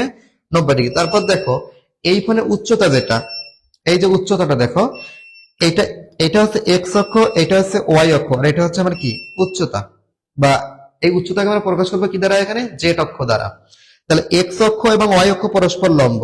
আবার জেড অক্ষ দেখো, জেড অক্ষটা এমন একটা অক্ষ যেটা উচ্চতা, যেটা দৈর্ঘ্যের সাথে লম্ব, আবার কি প্রস্থের সাথেও লম্ব। তার মানে এখানে যে ত্রিমাত্রিক স্থানাঙ্ক ব্যবস্থায় আমরা যে তিনটা অক্ষ বিবেচনা করব, তিনটা অক্ষ সবাই একে অপরের সাথে লম্ব। এটা আমরা প্রকাশ করব ঠিক এইভাবে, এটা এক্স অক্ষ, এটা ওয়াই অক্ষ, এটা হচ্ছে কি জেড অক্ষ। ঠিক আছে, এটা পি বিন্দু, এর স্থানাঙ্ক ধরে নিলাম আমি এক্স ওয়াই জেড। আগেরবার আমি 3 4 দিছিলাম, এবার 3 4 না দিয়ে আমি কি দিছি এক্স ওয়াই জেড। আচ্ছা, এই যে দেখো এটা একটা প্রসঙ্গ কাঠামো, তার মূলবিন্দু কি ও। মূলবিন্দু ও কেন? কারণ যেখান থেকে হিসাব শুরু করি সেটাকে মূলবিন্দু বা প্রসঙ্গ বিন্দু আমি বলি। ঠিক আছে, এখন এই প্রসঙ্গ কাঠামোর মূলবিন্দুর সাপেক্ষে পি বিন্দুর অবস্থান আবারও প্রকাশ করলাম কি দ্বারা? আমি আর দ্বারা। তাহলে আগের বার আমি পড়ছিলাম এভাবে 3i প্লাস 4j। তাহলে এবার কি লিখবো বলতো? এক্স আই প্লাস কি ওয়াই জে। কাজ কি শেষ? জি না। এখানে দেখো এক্স ওয়াই ছাড়াও কি আছে? জেড। উপরের দিকে কতটুকু কার্যকর? এটা জেড পরিমাণ। তাহলে আমি এখানে কি লিখবো? জেড কি। মনে রাখবো এক্স অক্ষ বরাবর একক ভেক্টর প্রকাশ করব কি দ্বারা? আই দ্বারা। ওয়াই অক্ষ বরাবর একক ভেক্টর প্রকাশ করব কি দ্বারা? জে দ্বারা। আর জেড অক্ষ বরাবর প্রকাশ করব কি দ্বারা? কে দ্বারা। এই যে আই এবং জে এর মধ্যবর্তী কোণ 90 ডিগ্রি, তারপরে জে এবং কে এর মধ্যবর্তী কোণ এটাও কত? 90 ডিগ্রি। আমি কিন্তু বোঝাইছি, ফোন দিয়ে বোঝাইছি কিভাবে 90 ডিগ্রি। তারপর দেখো এই যে আই এবং কে, এই মধ্যবর্তী কোণটা আমাদের কত ডিগ্রি? 90 ডিগ্রি। তার মানে এক্স অক্ষ, ওয়াই অক্ষ, জেড অক্ষ অথবা আই জে কে যে একক ভেক্টর গুলো আছে এরা সবসময় সবাই সবার সাথে লম্ব। সবাই সবার সাথে লম্ব, আমাদের এটা মনে রাখতে হবে। এখন দেখো এটা হচ্ছে আমাদের কি? এটা হচ্ছে আমাদের কি অবস্থান ভেক্টর। কোন বিন্দুর অবস্থান ভেক্টর?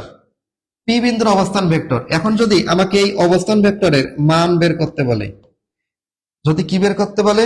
অবস্থান ভেক্টরের মান বের করতে বলে, তোমরা একটু আগের জিনিসটাতে একটু ঘুরে যাও তো। দেখো আগের বার কিন্তু আমার আগের বারের অনুযায়ী যদি দ্বিমাত্রিক বিবেচনা করি এটা আমার এক্স ওয়াই হয়, এইটা হবে এক্স, এইটা হবে ওয়াই, তাহলে এইটা হবে আমার কি আর। তাহলে আর এর মান কি লেখা যাবে? Root over x square plus y square. তাহলে আর এর মান কি লেখা যাবে? রুট ওভার, এইটা অনুযায়ী দেখো কি লেখা যায়? X square plus y square. এটা দ্বিমাত্রিকের ক্ষেত্রে লেখা যাবে, কিন্তু আমার কি এটা দ্বিমাত্রিক না, এটা আমার ত্রিমাত্রিক। তাহলে এক্স আছে, ওয়াই আছে, আরো কে আছে? জেড আছে। তাহলে আমি এখানে প্লাস দিয়ে কি লিখবো? Z square. তাহলে ভেক্টরের মান বের করার নিয়ম, একটা রুট দিতে হবে, আই এর সহগ স্কয়ার প্লাস জে এর সহগ স্কয়ার প্লাস কে এর সহগ কে স্কয়ার, এবং সব সময় চিহ্নগুলো হবে কি? প্লাস।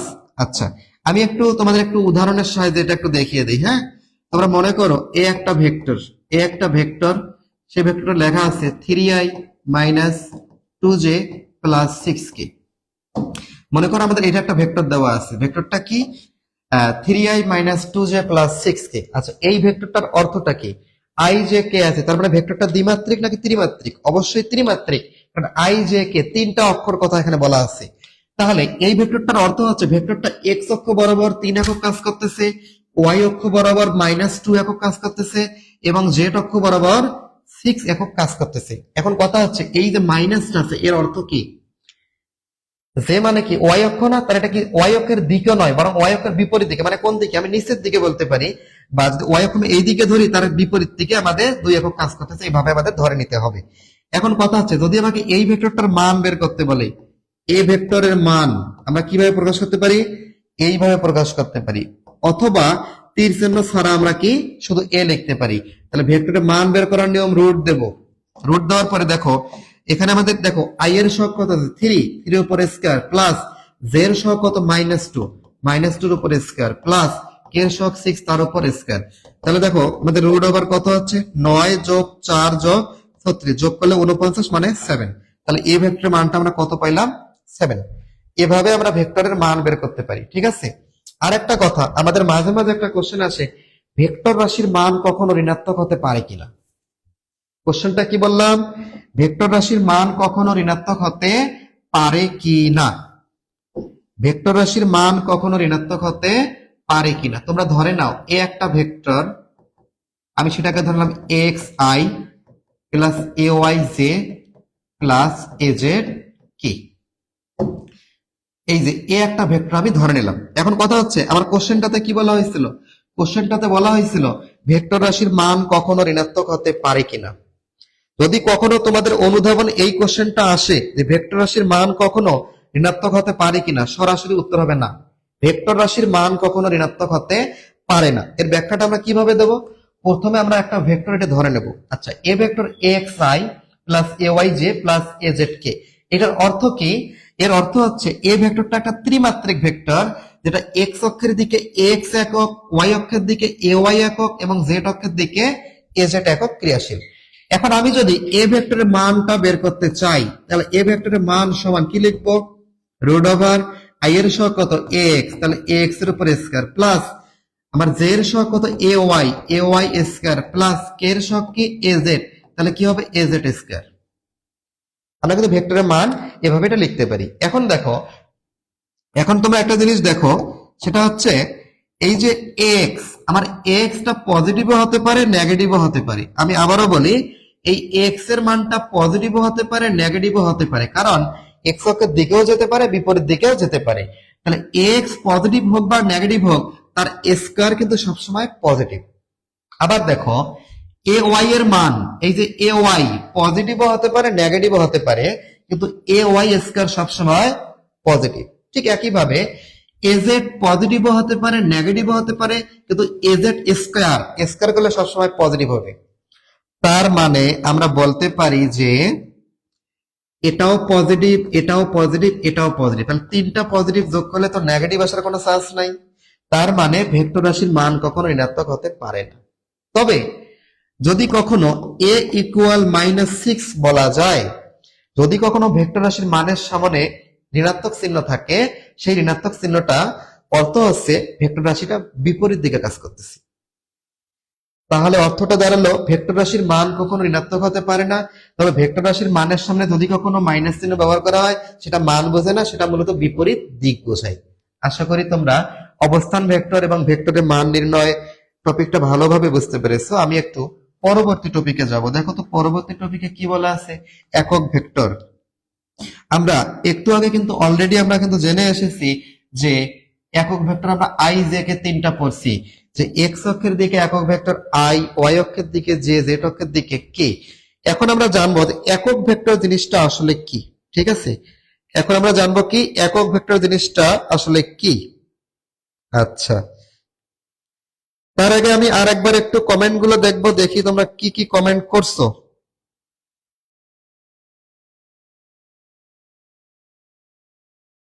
আচ্ছা, অনেকে এখনো ক্লাস লিংক পায়নি, নতুন যারা। আচ্ছা, আমি একটু ক্লাস লিংকটা কমেন্ট করে দিয়ে দিচ্ছি।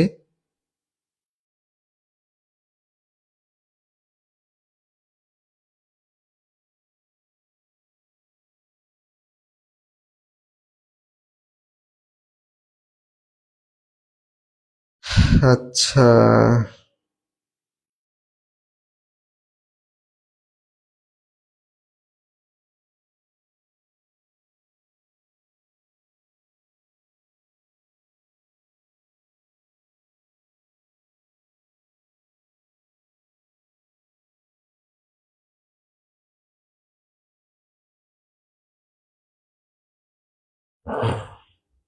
আচ্ছা, আমি একটু তাহলে আলোচনা শুরু করি। আমাদের এবার আলোচনার বিষয়টা কি? একক ভেক্টর। ঠিক আছে, একক ভেক্টরটা হচ্ছে যে ভেক্টরের মান এক একক। একদম সহজ সংজ্ঞা, যে ভেক্টরের মান এক একক তাকে কি বলা হবে? একক ভেক্টর বলা হবে। আচ্ছা, এখন দেখো, আমি ধরে নিলাম এটা হচ্ছে এক্স অক্ষ, একটা ভেক্টর এক্স অক্ষ বরাবর ক্রিয়াশীল। এখন দেখো, এখন মনে করো কোনো একটা ভেক্টর, আমি একটু ছোট মানে লিখি। মনে করো কোনো একটা ভেক্টর বলা আছে কি ফাই বাই, কোনো একটা ভেক্টরকে কি বলা আছে? Phi by. ফাই বাই এই কথার অর্থ কি? ভেক্টরটা এক্স অক্ষ বরাবর 5 একক ক্রিয়াশীল। ভেক্টরটা এক্স অক্ষ বরাবর কত একক ক্রিয়াশীল? 5 একক ক্রিয়াশীল। তার মানে এই যে এক্স অক্ষ, আমি এটাকে 5 ভাগে ভাগ করব। কয় ভাগে ভাগ করব? 5 ভাগে। 1 2 3 4 5।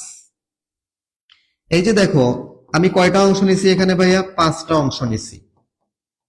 একটা ভেক্টরকে আমি 5 ভাগে ভাগ করলাম। তাহলে এই যে এই অংশটা, এইটা একটা আই, এটা একটা আই, তারপর এটা একটা আই, এটা একটা আই, এটা একটা আই, তাহলে 5 ফাইভ আই এর অর্থ কয়টা আই? 5টা আই। তার মানে ভেক্টরটা এক্স অক্ষ বরাবর ক্রিয়াশীল এবং তার মান কত? 5 একক, তার মানে 5টা আই। ঠিক একই রকম যদি বলা হয় 6j, তার মানে ভেক্টরটা কি ওয়াই অক্ষ বরাবর ক্রিয়াশীল, তাহলে কয়টা দেবো? 6টা। 1 2 3 4 5 6, এরকম আমরা 6টা জে, মানে প্রতিটা অংশ একটা করে কি জে। বলতে কথা ভেক্টরের অর্থগুলো কিন্তু ঠিক এরকমটা। এখন তোমরা দেখো এই যে এখানে আমি কি প্রকাশ করছিলাম 5i, এখন এই 5i ভেক্টরটা আমি ধরে নিলাম এ ভেক্টর। আমি এইদিকে লিখি এ ভেক্টর সমান কি লিখবো 5i। তাহলে এই দিকের ভেক্টরটা মূলত কি ভেক্টর? এ ভেক্টর। তাহলে এ ভেক্টর এক্স অক্ষের দিকে কাজ করতেছে, এ ভেক্টর কোন অক্ষের দিকে? এক্স অক্ষের দিকে কাজ করতেছে, এবং তার মান কত? 5 একক। আচ্ছা, তাহলে আমি 5i লিখলাম। তাহলে দেখো এই যে এইখানে কিন্তু আমাদের একটা বোঝার ব্যাপার আছে, এই জায়গাতে আমাদের একটা জিনিস বোঝার ব্যাপার আছে। এই যে এ ভেক্টর সমান 5i, এই 5 এটা মূলত হচ্ছে ভেক্টরের মান, আর আইটা মূলত বোঝাবে কি ভেক্টরের দিক। তাহলে এ ভেক্টর সমান কি বলা আছে 5i, 5 হচ্ছে ভেক্টরের মান এবং আই বোঝাচ্ছে দিক। কোন দিক? আই মানে কার দিক? এক্স অক্ষের দিক। ঠিক আছে, তাহলে দেখো তাই যদি হয় আমি কিন্তু এটাকে এভাবে বলতে পারি এ ভেক্টর সমান, প্রথমে কি হবে ভেক্টরের মান, আমি এ ভেক্টরের মানকে দেখো তো কি এভাবেও লিখতে পারি, ইনটু কি নেব আই লিখবো। তাহলে দেখো আমার আই সমান কি লেখা যাবে? এ ভেক্টর ভাগ কি এ ভেক্টরের মান। আমাদের কিন্তু এইটা খুব ইম্পর্টেন্ট একটা জিনিস, আশা করি তোমরা বুঝতে পেরেছো যে তাহলে আমি আই সমান লিখতে পারবো কি এ ভেক্টর ভাগ কি এ ভেক্টরের মান। তাহলে কোন একটা ভেক্টরের দিকে আমি যদি একক ভেক্টর বের করতে চাই, তাহলে ভেক্টরটাকে ভেক্টরটার মান দিয়ে ভাগ করতে হবে। আশা করি বুঝতে পেরেছো। তাহলে কোন একটা ভেক্টরের দিকে একক ভেক্টর বের করার নিয়ম, ভেক্টরটাকে ভেক্টরটার কি দিয়ে ভাগ করতে হবে ভাইয়া? মান দিয়ে ভাগ করতে হবে। এখন কথা হচ্ছে, এখন আমি একটু ভিন্নভাবে চলে যাব। তোমরা ধরে নাও যে তো এটা একটা ভেক্টর, এটা একটা ভেক্টর, এটা মনে করো এ ভেক্টর, এটা একটা ভেক্টর এ ভেক্টর।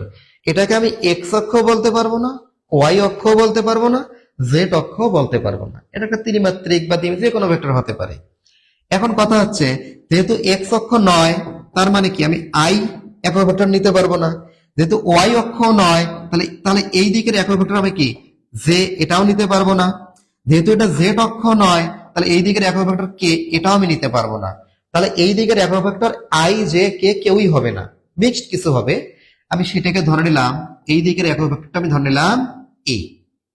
তাহলে দেখো এ ভেক্টরের দিকে একক ভেক্টরটাকে এ, ছোট হাতের এ। তাহলে এ ভেক্টরের দিকে একক ভেক্টর আমি একটু লিখে দিচ্ছি, এ এর দিকে মানে কোন একটা ভেক্টরের দিকে। তাহলে এর দিকে একক ভেক্টর, এর দিকে কি ভেক্টর? একক ভেক্টর। তাহলে এর দিকে একক ভেক্টর প্রকাশ করছে কি দ্বারা? ছোট হাতের এ দ্বারা। তাহলে একক ভেক্টর বের করার সিস্টেম আমরা একটু আগে শিখে আসছি, ভেক্টরটাকে কি দিয়ে ভাগ করতে হবে? ভেক্টরটার মান দিয়ে ভাগ করতে হবে। আশা করি তোমরা বুঝতে পেরেছো। তাহলে যদি কখনো আমাদেরকে বলে যে কোনো একটা ভেক্টরের দিকে আমরা একক ভেক্টর কিভাবে বের করব, কোনো একটা ভেক্টরের দিকে একক ভেক্টর বের করার নিয়ম, ভেক্টরটাকে ভেক্টরটার কি দিয়ে ভাগ করব? আমরা মান দিয়ে ভাগ করব। ঠিক আছে, আচ্ছা এখন একটা আমরা এক্সাম্পলে চলে যাব, একটা ছোট একটা ম্যাথ। আচ্ছা ধরে নাও এ ভেক্টর সমান 2i plus 5j minus 2k। তোমরা ধরে নাও যে এটা একটা ভেক্টর, সরি তোমরা ধরে নাও যে এটা একটা ভেক্টর। এখন আমার কোশ্চেন হচ্ছে এ এর দিকে একক ভেক্টর বের করতে হবে। কি বের করতে হবে? এ এর দিকে একক ভেক্টর, এ এর দিকে একক ভেক্টর, এর দিকে একক ভেক্টর আমাকে বের করতে বলছে। তাহলে এর দিকে একক ভেক্টর আমি ধরে নিলাম ছোট হাতের এ। তাহলে ছোট হাতের এ আমি লিখলাম। তাহলে এ একক ভেক্টর বের করার নিয়ম, ভেক্টরটাকে ভেক্টরটার মান দিয়ে ভাগ করতে হবে। ঠিক আছে, এখন দেখো এ ভেক্টর সমান কি লেখা যায়? 2i প্লাস 5j মাইনাস 2, আমি ভেক্টরটা লিখলাম। এখন ভাগ করব কি দিয়ে? ভেক্টরের মান। তাহলে উপরে যে ভেক্টরটা আছে ওই ভেক্টরের মান দিয়ে ভাগ করব না, তাহলে এই ভেক্টরের মান বের করার নিয়ম আমরা একটু আগে শিখে আসছি। আই এর সহগ কত 2, 2 এর উপর স্কয়ার প্লাস জে এর সহগ 5, 5 এর উপর স্কয়ার প্লাস কে এর সহগ -2 স্কয়ার। তাহলে সমান কি লেখা যায়? 2i plus 5j minus 2k ভাগ রুট ওভার কত লেখা যাবে? দেখো এখানে 4 হবে আর 25 29, 29 4 রুট ওভার 33। তাহলে দেখো এটা কিন্তু আমাদের এ ভেক্টরের দিকে একক ভেক্টর। তাহলে কোনো একটা ভেক্টরের দিকে একক ভেক্টর বের করার নিয়ম ভেক্টরটাকে ভেক্টরটার মান দিয়ে ভাগ করতে হবে। তাহলে যদি বলা হয় ভেক্টর রাশি কোনো ভেক্টরের দিকে একক ভেক্টর বের করার নিয়মটা কি, তাহলে আমাদের সিস্টেমটা এমন, মান শূন্য নয় এরূপ কোন ভেক্টরকে তার মান দিয়ে ভাগ করলে, কি বললাম? মান শূন্য নয় অর্থাৎ যে মানটা দিয়ে ভাগ করব সেটা শূন্য হওয়া যাবে না। কারণ কোনো কিছুকে শূন্য দিয়ে ভাগ করা যায় না, ভাগ করলে সেটাকে আনডিফাইন্ড হবে, অসীম হয়ে যাবে, অসংজ্ঞায়িত হবে। এই কারণে মান শূন্য নয় এরূপ কোনো ভেক্টরকে তার মান দিয়ে ভাগ করলে ওই ভেক্টরের দিকে বা তার সমান্তরালে একটি একক ভেক্টর পাওয়া যায়। আশা করি তোমরা একক ভেক্টর বের করা মোটামুটি বুঝতে পারছো, ঠিক আছে? আমরা এখন পরবর্তী টপিকে চলে যাব। দেখি কি আছে পরবর্তী টপিকে, নাল ভেক্টর। আচ্ছা, আমাদের একটু আগে একটা কন্ডিশন ছিল, ভেক্টর রাশি থেকে একক ভেক্টর বের করার সময় ভেক্টরের মান শূন্য হওয়া যাবে না। ভেক্টরের মান কি হওয়া যাবে না? শূন্য হওয়া যাবে না। আচ্ছা, তোমরা মেসেঞ্জার গ্রুপে এত মেসেজ করছো কেন? মেসেঞ্জার গ্রুপে এত মেসেজ করছো কেন? এত মেসেজ না করে একটু তোমরা ক্লাসটাতে একটু মনোযোগ দাও, আশা করি তোমাদের উপকার হবে। আর বুঝতে সমস্যা হলে একটু কমেন্ট করে জানাও, বুঝতে সমস্যা হলে জানাও।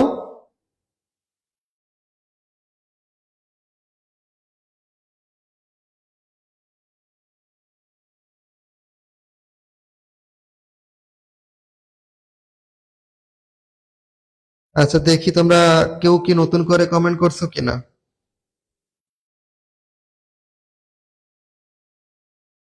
যদি তোমাদের বুঝতে সমস্যা হয় অবশ্যই কমেন্ট করে জানাও, কিন্তু আসলে এতটা মেসেজ করলে তো সমস্যা।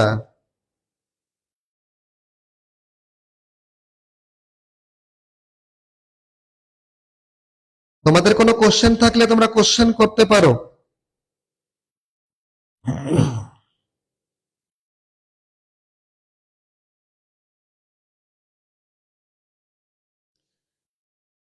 আচ্ছা, তাহলে আমি আবার ক্লাস শুরু করতেছি। হ্যাঁ, আচ্ছা দেখো, আমাদের কোনটা আলোচনা এবার? নাল ভেক্টর। আমরা একটু আগে যখন আমরা একক ভেক্টর নির্ণয় করা শিখলাম ওখানে একটা কন্ডিশন ছিল, ভেক্টরের মান শূন্য হওয়া যাবে না।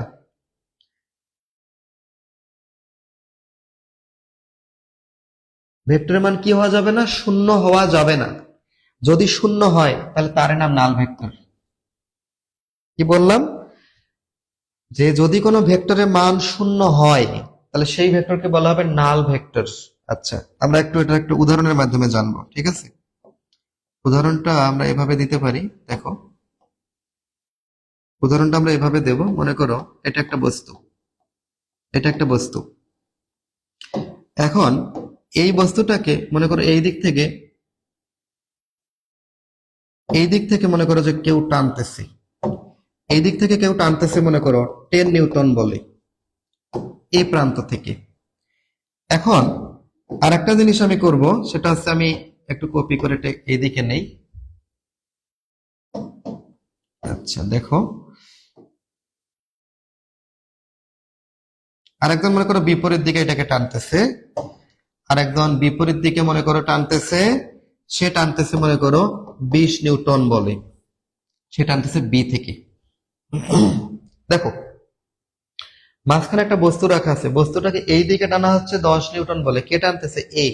আর এই দিকে টানা হচ্ছে 20 নিউটন বলে, কে টানতেছে? বি। এখন কথা হচ্ছে বস্তুটা যাবে কোন দিকে? এটা একটা কমন সেন্স থেকে আমরা এমনি বলতে পারি, যেদিকে বল বেশি, যেদিকে বলের পরিমাণ বেশি বস্তুটা অবশ্যই কি ঠিক সেদিকেই যাবে। তাহলে বস্তুটা কার দিকে যাবে? বির দিকে যাবে। এখন কথা হচ্ছে যে এই দিকের বলটা আমি যদি করে দেই 25 নিউটন, আগে ওইদিকে 10 ছিল ওইদিকে 25 করে দিলাম, আর এইদিকে কিন্তু বেশি থাকলো, এখন বস্তুটা কোন দিকে যাবে? অবশ্যই কোন দিকে, এর দিকে যাবে। আচ্ছা, এখন যদি এমন একটা অবস্থা সৃষ্টি করা যায়, এমন এমন একটা অবস্থা আমি সৃষ্টি করি যে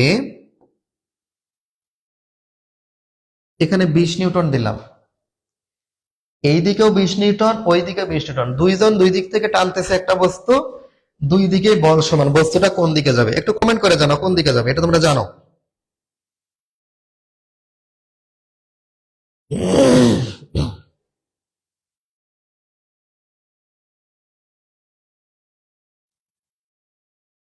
একটু কমেন্ট করে জানাও, বস্তুটাকে দুই দিক থেকে টানা হচ্ছে, দুই দিক থেকে টানা হচ্ছে এবং বল দুইটা সমান, বস্তুটা কোন দিকে যাবে একটু দ্রুত কমেন্ট করে জানাও।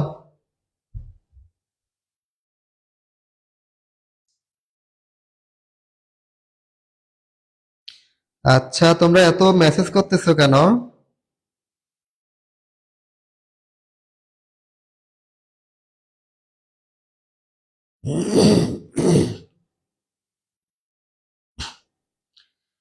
আমার কোশ্চেনটা কি ছিল?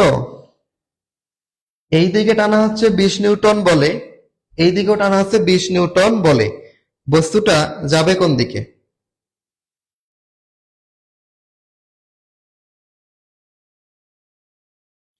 বস্তুটা কোনো দিকেই যাবে না, বস্তুটা কোনো দিকেই যাবে না, কারণ দুই দিকের বল সমান। এখন যদি মোট বল আমি হিসাব করি, এই দিকেরটা আমি যদি ধরি 20, ওই দিকেরটা ধরতে পারি -20, কারণ একটা আর একটাকে বিপরীত দিকে, একটাকে পজিটিভ ধরলে আর একটাকে ধরতে হবে নেগেটিভ, তাহলে টোটাল বল কত? 0। আমরা জানি এফ সমান কি, এম এ। এখন দেখো এফ, এফ এর মান কত আমাদের? 0 সমান কি লেখা যায়, এম এ। তাহলে দেখো এ সমান কত, 0, তাহলে ত্বরণ 0, তাহলে বস্তুর কোনো ত্বরণ ঘটবে না, বস্তু আগে যেমন ছিল তেমনই থাকবে, তার মানে বস্তুটা এখানে কিভাবে থাকবে, স্থির অবস্থায় থাকবে। তাহলে দেখো দুই দিকেই বল আছে, দুই দিকেই বল আছে, কিন্তু এখানে বলের পরিমাণ 0। দুই দিকেই বল আছে কিন্তু বস্তুর উপর বলের পরিমাণ 0। তাহলে বল কি রাশি বলো তো? বল কি রাশি এটা আমরা জেনে এসেছি, বল কি রাশি, ভেক্টর রাশি। তাহলে দেখো এখানে ভেক্টর রাশির মানটা কত হয়ে গেছে, 0। যে ভেক্টর রাশির মান 0 তাকে বলা হবে শূন্য ভেক্টর বা নাল ভেক্টর। তাহলে নাল ভেক্টর তৈরি করার জন্য কি লাগবে, দুইটা সমমানের ভেক্টর লাগবে এবং তাদেরকে অবশ্যই বিপরীতমুখী হতে হবে। তাহলে কি বললাম, যে যে ভেক্টরের মান 0 তাকে বলবো নাল ভেক্টর, নাল ভেক্টরকে আমরা শূন্য ভেক্টরও বলতে পারি, নাল ভেক্টরকে কি বলা যাবে, শূন্য ভেক্টরও বলা যাবে। আর নাল ভেক্টরটা সৃষ্টি করার সিস্টেমটা কি, দুইটা সমমানের ভেক্টর লাগবে এবং তাদেরকে অবশ্যই কি বিপরীত দিক থেকে একই বিন্দুতে কাজ করতে হবে, তাহলে তাদের ফলাফলটা কি হবে, নাল ভেক্টর বা শূন্য ভেক্টর হবে। আচ্ছা, ফলাফল জিনিসটাকে লব্ধি বলে, এটা আমরা পরে জানবো, একটু পরে দেখো। আচ্ছা, এখন দেখো আমাদের কি আছে, ভেক্টর যোগের সূত্রাবলী। আচ্ছা আচ্ছা, তার আগে আমরা জানবো হচ্ছে লব্ধি ভেক্টর, এটা আমাদের জন্য খুব বেশি ইম্পর্টেন্ট। লব্ধি ভেক্টর, আজকে আমরা জানবো যে লব্ধি ভেক্টর কি, লব্ধি ভেক্টর কাকে বলে, এটা একটু আমাদেরকে আগে জানতে হবে।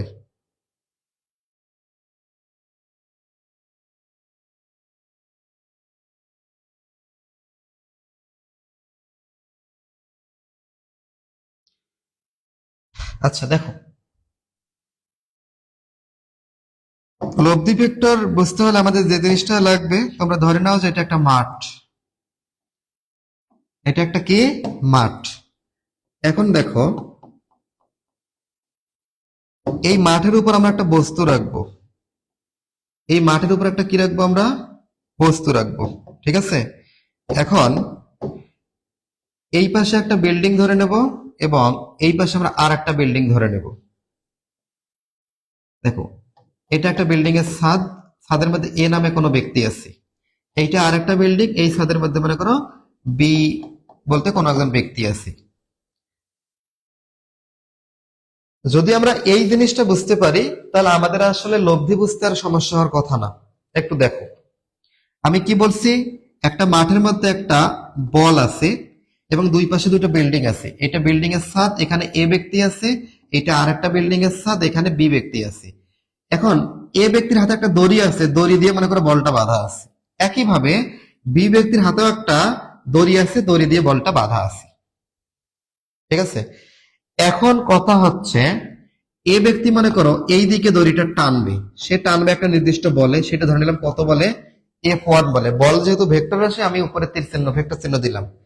একই সময়ে বি ব্যক্তি এটাকে টানতেছে F2 বলে, আমি F2 এর উপরে একটা তীর চিহ্ন দিলাম। আশা করি তোমরা এতটুকু বুঝছো যে এখানে কি বলা হচ্ছে। এই বস্তুটাকে একই সাথে দুইজন দুই দিকে একই সাথে দুইটা দড়ি দিয়ে টানতেছে, একজন F1 বলে টানতেছে আর একজন F2 বলে টানতেছে। এখন তোমরা বলো তো, একটা বস্তু একটা বস্তু কি একই সাথে দুই দিকে যেতে পারবে? একটা বল কখনো একই সাথে দুই দিকে যেতে পারবে না। দেখো, এই দড়িটা টানবে, এই দড়িটা কিন্তু ছোট হতে থাকবে, আবার এই দড়িটা টানবে, এটাও ছোট হতে থাকবে। ফলে এই যে বলটা, এই বলটা কিন্তু ধীরে ধীরে কি হবে, তোমরা একটু বলো, এই বলটা কি হবে? এই বলটা কিন্তু ধীরে ধীরে উপরের দিকে উঠবে, এটা কিন্তু উপরের দিকে উঠবে। তাহলে দেখো, এইটা একটা বল কাজ করতেছে, এই দিকে আর একটা বল কাজ করতেছে, তাহলে এই দুইটার একটা ফলাফল দেখো তো এই দিকে কাজ করতেছে না? এই যে যে ফলাফলটা তৈরি হলো, এই ফলাফলটাকে আমরা কি বলবো? লব্ধি। লব্ধির ইংরেজি হচ্ছে রেজাল্ট্যান্ট। আমি আবারও বলতেছি, লব্ধির ইংরেজি হচ্ছে রেজাল্ট্যান্ট। রেজাল্ট্যান্ট মানে হচ্ছে ফলাফল, আর ভেক্টরের ক্ষেত্রে এই ফলাফলটাকে বলা হবে কি? লব্ধি। তাহলে দেখো, এটা একটা বল ছিল, এটা একটা বল ছিল, এই দুইটা বলের ফলাফল কিন্তু এই এই দিকের বলটা। তাহলে এই দুইটা বল মিলে কি এই বলটা তৈরি করলো না? তাহলে আমরা বলতে পারি F1 প্লাস F2, এই দুইটা মিলে আমাদের নতুন এফটা কিন্তু তৈরি করলো। F1 এবং F2 দুইজন মিলে এই নতুন বলটা তৈরি করলো। তাহলে এই যে দুইটা ভেক্টর মিলে একটা নতুন ভেক্টর তৈরি করলো না, এই নতুন ভেক্টরটাকে বলা হবে কি? লব্ধি। তাহলে যদি বলা হয় লব্ধি কি বা লব্ধি ভেক্টর কি, আমরা সংজ্ঞা কি বলবো? দুই বা ততোধিক ভেক্টর, এটা দুইটাও হতে পারে, দুইটার থেকে অনেক বেশিও হতে পারে। দুই বা ততোধিক ভেক্টর যোগ করে যে নতুন ভেক্টর পাওয়া যায় তাকে তাদের লব্ধি বলে। আমি আবারও বলতেছি, দুই বা ততোধিক ভেক্টর যোগ করে যে নতুন ভেক্টর পাওয়া যায় তাকে তাদের লব্ধি বলে বা লব্ধি ভেক্টর বলে। আশা করি বুঝতে পেরেছো।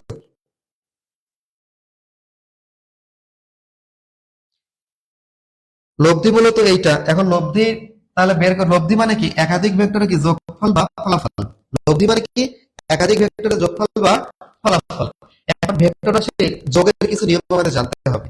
আমরা একটা ভেক্টর রাশির যোগের নিয়মগুলো একটু দেখবো। আমাদের ভেক্টরের যোগের কয়েক কিছু কি আছে? সূত্রাবলী আছে। ভেক্টর যোগের কিছু কি আছে? সূত্রাবলী আছে। ভেক্টর রাশি কিন্তু সাধারণ নিয়মে যোগ করা যায় না, জ্যামিতিক নিয়মে করতে হয়। এটা আমাদের একটু জানতে হবে। আচ্ছা দেখো, ভেক্টর যোগে একটা সূত্র আছে, 5টা সূত্র আছে, আমাদের এটা মনে রাখতে হবে। ভেক্টর যোগের সূত্র কয়টা? 5টা। ভেক্টর যোগের সূত্র কয়টি? 5টি। ভেক্টর যোগের সূত্র কয়টি? 5টি। সাধারণ সূত্র, ত্রিভুজ সূত্র, বহুভুজ সূত্র, উপাংশ সূত্র, আর একটা হচ্ছে আমাদের সামান্তরিক সূত্র। আমাদের মাঝে মাঝে কিন্তু এমসিকিউর মধ্যে আসে ভেক্টর রাশির যোগের সূত্র কয়টি? 5টি। বিশেষ করে যারা মেডিকেল পরীক্ষা দাও, আমাদের কিন্তু এগুলো আসে, কোনটি ভেক্টর যোগের সূত্র নয়। এখান থেকে 3টা থাকে, একটা অন্য একটা থাকবে। তাহলে ভেক্টর যোগের সূত্র আমাদের কয়টি? 5টি। এই 5টার নাম জানতে হবে। প্রথমটাকে কি বলবো? সাধারণ সূত্র, তারপর ত্রিভুজ সূত্র, তারপর বহুভুজ সূত্র, তারপর উপাংশ সূত্র, এবং শেষেরটা কি? সামান্তরিক সূত্র।